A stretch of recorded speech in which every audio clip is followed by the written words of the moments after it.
win in the 1R1A on Pokerstars from a month or two ago. It's a $20 one rebuy, one add-on. It's not got like the red writing on stars, but I think it's a 25k guarantee, starts around 7:30 UK time. But it's a fairly good tournament just with the amazing structure for $60. I'm just going to go through the hands I play, and I'll flick through my whole cards to see if there are any kind of tight or interesting folds. So here we fold to the 4x from a half stack. I think when people are not rebuying fully, they're going to probably be going one of two ways. Just they don't want to double rebuy because they want to kind of gamble it up with their first 3k, or they would rather try and play the tournament on the cheap. So I think in general this is going to be a fairly strong range from a non-reg. But I've heard that there's sort of the theory behind not double rebuying for this kind of stack, but I always go for the double rebuy at the start and just get out of the way. I just come down to you don't want to end up in a hand against a fish and not have your full 6,000. And anyway, moving on. Here I complete from the small blind with Queen 3 suited.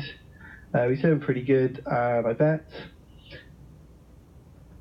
On this river, I think it's pretty close. I think that he's pretty likely, if he has limped any kind of pair from 5 to probably 8, maybe, something like that, he would have probably bet the flop.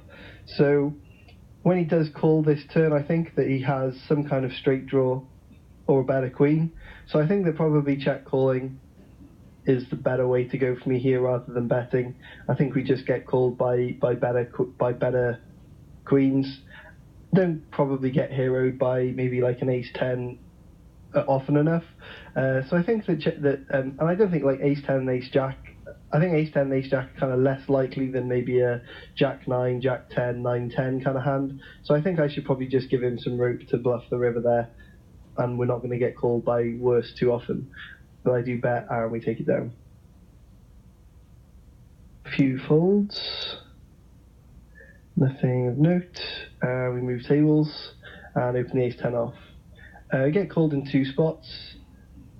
We c-bet this board and get called. Kind of similar situation to the previous hand in the way that I think here he's going to have a lot of queen-jack, a lot of broadways with straight draws. And again, like he could have peeled jacks perhaps and queens if he didn't want to 3-bet those. So I don't think that if we barrel here we're likely to get called by too many worse hands, and we also push out a lot of hands that we have pretty good equity against. He's obviously got a decent amount of equity with a queen jack, queen king kind of hand, but he may decide to try and bet me off an ace high rather than check back and take his equity. I think so.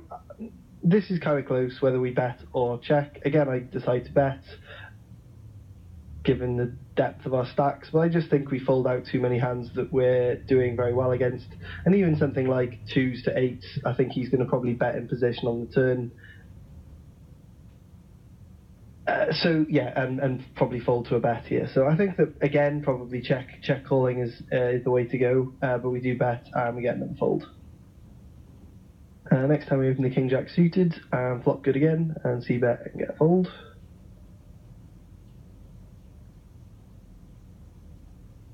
And fair few folds. Assuming I would have probably opened the ace-7 off had this guy not opened. We could 3-bet and put him under some pressure here with this kind of stack size, but I mean I'm fine just kind of moving on without fighting for the 200 that's in there at this stage.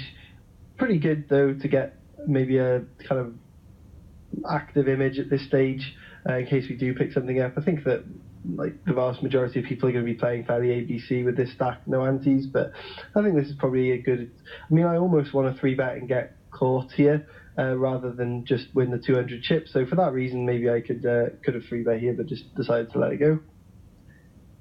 Here we open the ace king, no action. Here we open the 9-10 suited and get flattered. Betting here is fine, but I think that it's pretty hard.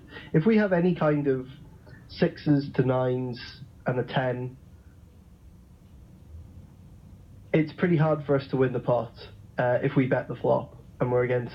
Like, I mean, I don't think that there is many folds in this guy's range. I mean, maybe kind of sixes, fours, threes, twos, and that's about it. I don't think. I mean, probably maybe not even sixes.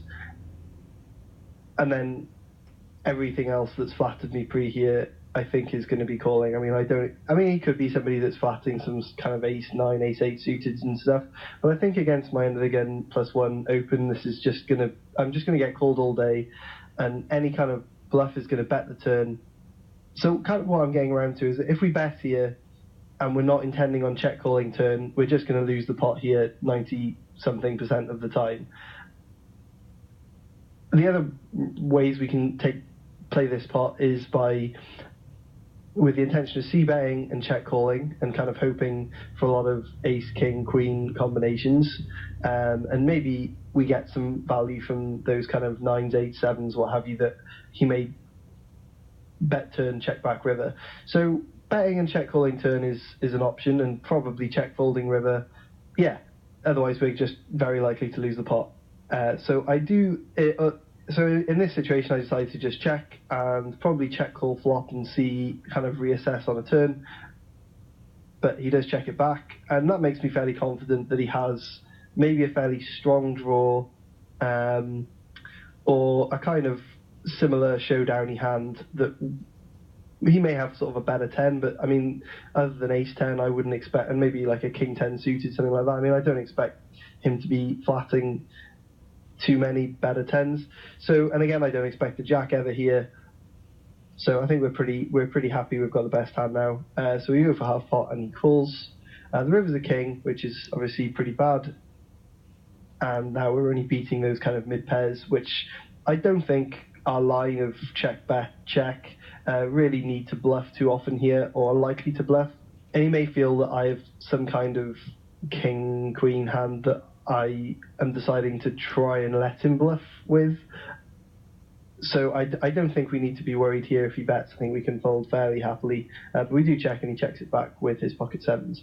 So a very kind of long explanation to a fairly simple or standard hand, I guess. But I think that the point that I'm trying to make with this hand is just our first decision on the flop really does set out the hand and makes the hand very hard to play if we bet with the sort of 100% floats and sort of tighter flatting ranges.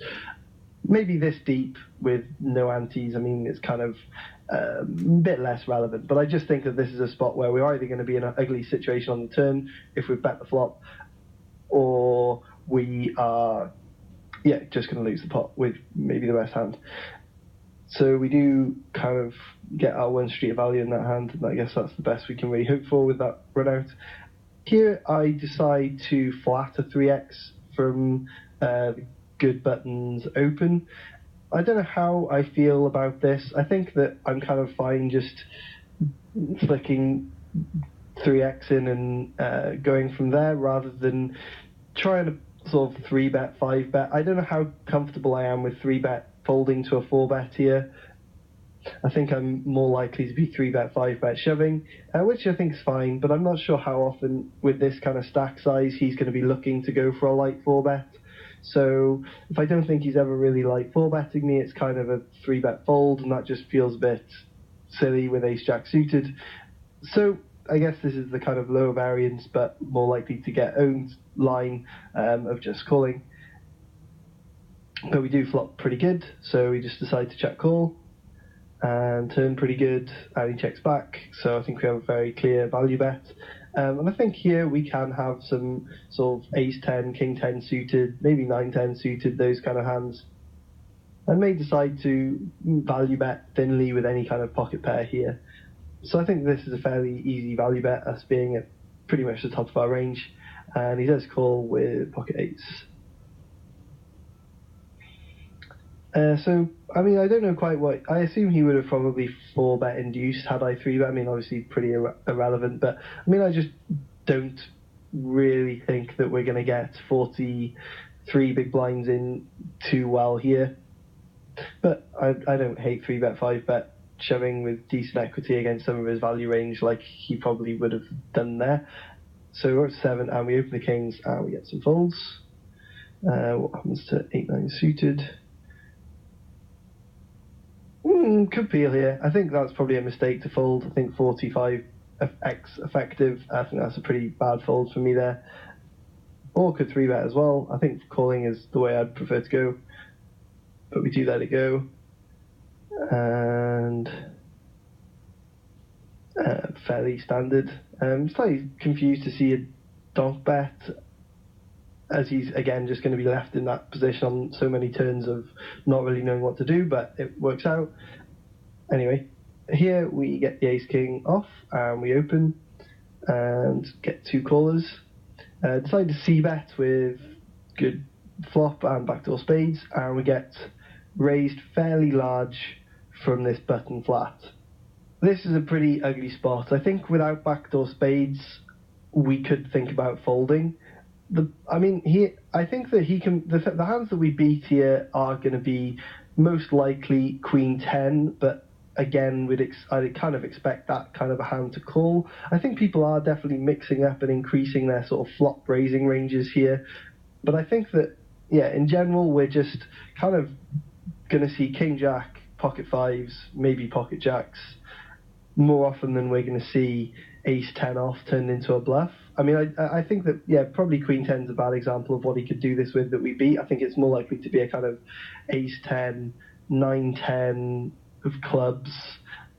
And, he can't even have the nut flush draw, so maybe the fact that I have the ace of spades makes this more of a fold, given that ace x of spades is a hand that we'd like to be able to put him on.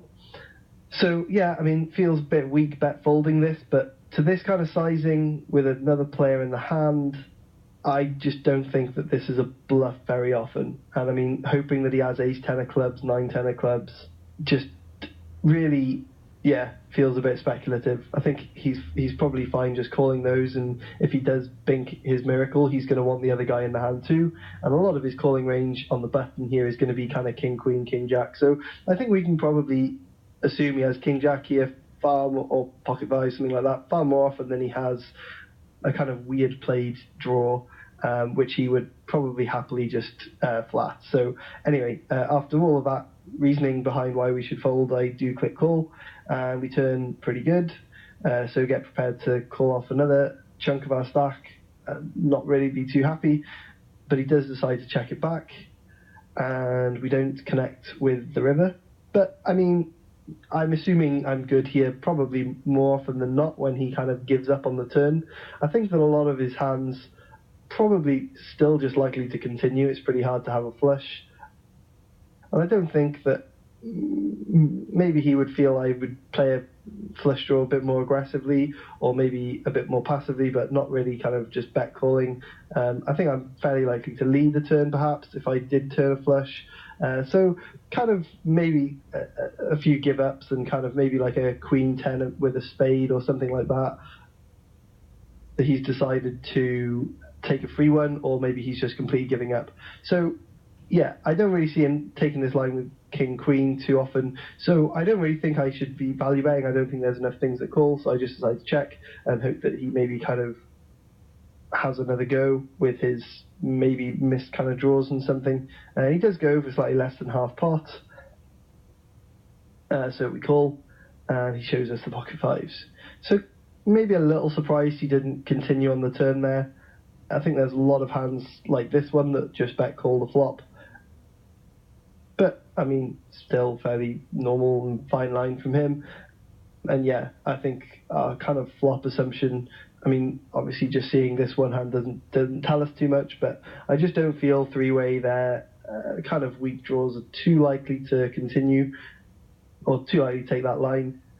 But maybe, based on some kind of players, some players are going to be bluff raising flops a lot more than others. But anyway, we do lose a bit.